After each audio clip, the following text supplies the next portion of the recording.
Welcome to topic 5.3 with Niels Bohr and energy levels.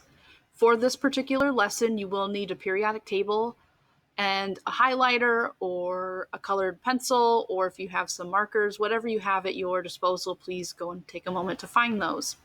Where we left off is we've talked about electrons behaving like waves. We've talked about electrons behaving like particles with energy. And so we're going to start connecting those two and what that means for an element and specifically what it means for its electrons. So tying together unit 4, which we looked at the structure of the atom, we had this idea that we had the electron cloud. And so we've kind of been keeping electrons stored in these planetary style model that Niels Bohr gave us. So Niels Bohr is one of the individuals who helped develop and lead us to the understanding of the atom we have today. So we've evolved and changed from this, but we are going to talk about Bohr today because he did some useful things for us that will help us, again, continue to make connections as we build on our understanding of the electron. So he called an atom kind of a planetary model where the nucleus is like a star and the electrons orbited around the nucleus like planets. The issue with that is he kept electrons kind of like little NASCAR drivers, and that they were just making these loops around the nucleus in this one-dimensional kind of plane. Electrons, from our current understanding, is they are moving three-dimensionally through space, and we're going to discuss that as we move through this unit. So again, with Bohr's model, it shows that electrons are arranged in energy levels. So that is one thing that he did get right. And so I know this little line here is cut off, but I actually have it on the next slide, so don't worry about filling in that blank at that time. So with those energy levels, he also called them energy shells. And so they have distinct amounts of energy. And that's why we've talked about energy, because that starts to help correlate energy with the color of light with electrons. And so the more energy levels you have, the further out you're going to get from the nucleus. So you've probably have seen Bohr models before, and you've maybe have drawn them before in a previous class. But just as a quick review, energy levels have a certain capacity in which they fill up. And so we have our nucleus here in the center. And so the first energy level can only hold 2 electrons at most. So if you had an element with 2 electrons, this is what that would look like. Second level can hold 8. And then if you wanted to add your third one, we can then have 18 electrons. I'm not going to fill in that many, but you kind of get the gist. Sometimes, depending on who you had as a past teacher, sometimes another way that you can show these is a lot of times they would show the nucleus here, and then you would maybe draw them paired up. If you're used to that format of drawing them this way, it really makes no difference to me. Both of these styles work. It's just up to you. Typically, we don't draw really past the third energy level just because it gets to be quite tedious in drawing all these dots with electrons. There are shorter ways to deal with that, and I'm going to show you that also. So, connecting what we've been covering to what we are at today. Electrons are lazy. For those of you that have the pleasure of coming to my class, you know that I'm on the 3rd floor of a building. If you had it your way, you would not want to hike up those stairs. Electrons are kind of like you guys in that they don't want to climb stairs. So electrons start at the lowest energy level, meaning they start as close to the nucleus as possible in that first energy level. Then, as they add electrons on, they then fill out to those higher energy levels. So the electrons that are as close to the nucleus have the least amount of energy, and as you make your way out, the furthest out electrons of that particular atom is going to have the most energy. The one thing we can do to an atom is we can move their electrons. We can excite them and de-excite them. So what we can do is we can hit an atom with energy, usually in a form of light. When we hit that electron, when it starts out in its kind of home station where it should be at all times, and we call that a ground state. So these 2 electrons right now are in their ground state. What we've done here is we've hit this with a beam of light, and that caused the electron to get excited. Notice the electron is now on the 2nd energy level. It now has more energy. This is called the excited state, when it's, again, in an energy level away from its neutral territory, so to speak. So what can then happen is that electron can de-excite, and that energy has to go somewhere. So we can't just destroy that energy, it's released or goes through emission, and we can detect that as light. And the big thing here is, depending on how much energy it releases, we can then detect it as different colors of light, which becomes very, very useful in studying the electron in the atom. So the number of energy levels an element has is again dependent on electrons. So again, electrons orbit the nucleus in fixed orbits called energy levels. The key thing to understand here is it doesn't mean fixed as in one-dimensional. Again, these electrons are moving three-dimensional. It's kind of hard to represent that in an image on how these are moving. The big thing we're looking at here is where we're going in this grand scheme of things is we really care about what's called the valence electrons. So these electrons with the most energy on the farthest outreaches of that atom structure, depending on the element, those outermost electrons are called valence electrons. So what I'm showing you on this screen here is that these N equal 1, 2, 3, 4, 5, 6, shown in different colors, are just representing different energy levels. So these are 6 different energy levels. And so this outermost electron on the 6th energy level here would represent maybe a valence electron. And we're going to get into that more here in a second. So when we look at electromagnetic spectrum, we have different amounts of energy because we have different wavelengths that give us different frequencies. Again, the relationship here is the longer the wavelength, lower the frequency, less energy. On the same token, if you shorten that wavelength, your frequency goes up and it carries more energy. And so what we can do is that, especially as we look at hydrogen, it's easy to talk about hydrogen because it only has one electron. And so when we take a look at a hydrogen atom, we can cause it to absorb energy. And so it takes that electron to go from the ground state to the excited state. So what happens here is originally that electron starts on the first energy level. In this case, it's moved to the second energy level. And so this is when it's in the excited state. What happens is it can release that energy. That energy that it releases, we then perceive as a photon, and that photon correlates to a specific color of light.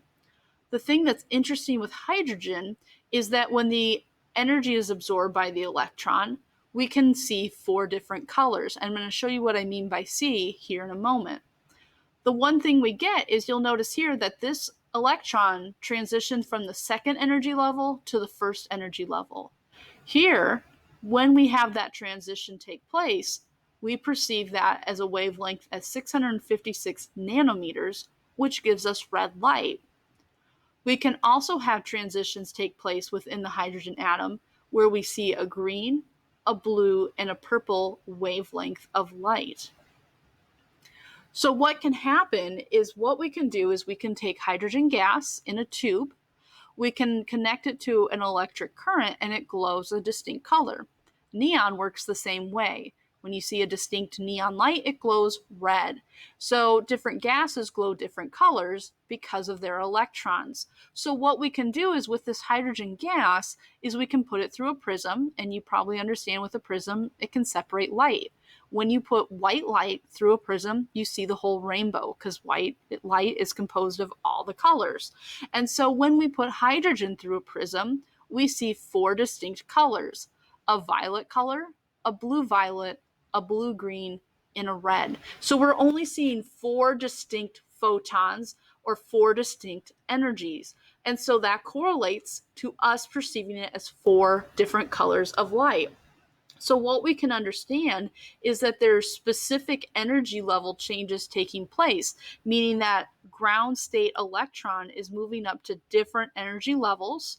And when they go back to their ground state from being in the excited state, they release these specific colors. So again, we see these colors once the electron goes back to its ground state, it becomes de-excited and it releases energy, which again correlates to different colors of light. So this has a lot of application in a lot of different places. So here is that hydrogen spectrum. If you notice, here's one for sodium, calcium, magnesium, and neon.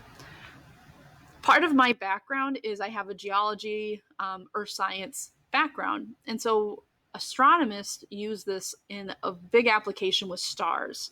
So how do we know that stars are made out of hydrogen and helium? Well, when we look at them and we separate the light that's coming from those stars, we get these distinct bands. So this is one really good application outside of the chemistry world on when we look at stars, we can use this kind of like your fingerprint. They have distinct fingerprints for the light that they emit, and we can identify what element it is. So that's how we're able to know what elements are being formed in stars without ever even touching a star or collecting a sample. Very hard to do. On the chemistry side of things, we can start to understand the electron transitions that are taking place, but you can also use these spectra to separate it out to identify what's in something if you're not sure what it is. So where we're going now is we are going to work on drawing Bohr models of an element. And so this is where you're going to need that periodic table. And like I said, a highlighter would be great, marker would be great, or if anything else, if you just have a different colored pen, marker, pencil, whatever you have. Okay. So sodium 23. The first thing we're going to do is complete the nucleus here.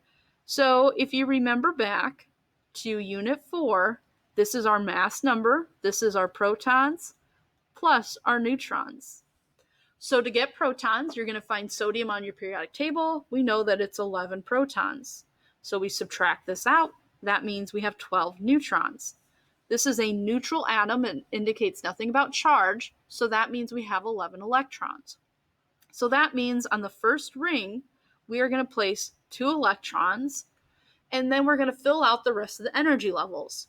The second energy level can hold 8, and we are going to fill that up because, again, in total, we will need 11 dots representing the 11 electrons in a neutral sodium.